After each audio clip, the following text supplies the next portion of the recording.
Hi everyone. Dine-in is open. So where is a good spot to eat? I'm here at one of my favorite restaurants, lunch, brunch, and dinner. It's called Sea King. We'll leave the address under the link below in the description of our YouTube channel. But before we dive into this wonderful food, what's happening with the market?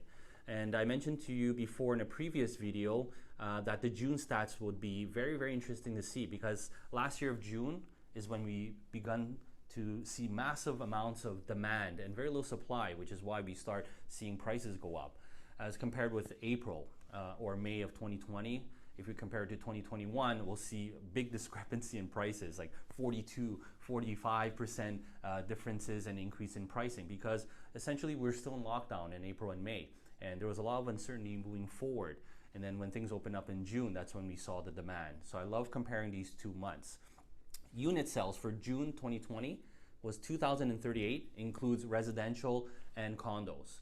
This past June, 2,131 units. So they're pretty much the same. It's a 5% increase. And in terms of appreciation and value and percentage-wise, take a look at this graph.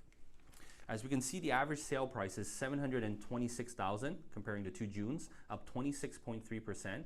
So as mentioned to you before, unlike the last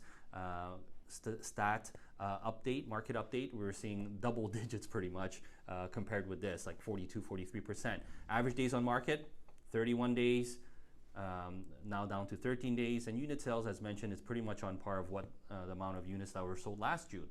For condo, on the other hand, average price now is $436,000. Average days on market from 24 to 17 days, and unit sales up 13.1%. So we're starting to see a bit of a rebound, a comeback for the condo market, because it was very quiet for the longest time, especially in the downtown area. Now that we're at stage 3 opening in Ontario, we're going to see the downtown area being filled with more people, especially when the schools open and people coming back to work on some kind of hybrid system who work downtown. I think the condo market will keep on increasing. Okay, so what does this all mean? We're seeing a stabilization in prices, not a decline in prices in Ottawa. So we cannot go on this trajectory forever, right?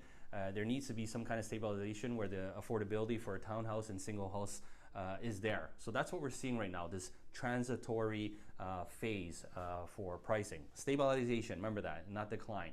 And as we reach into July 2021, stats, August, September, you're going to see them more closely combined in terms of days on market, unit sales, and average sale price. So I hope you found this helpful, and don't forget to watch our next video, which you'll see the stats come more closely together. Thanks for watching. I'm getting very hungry. I'm going to eat now before the food gets cold. Stay safe, stay active, and we're still selling real estate.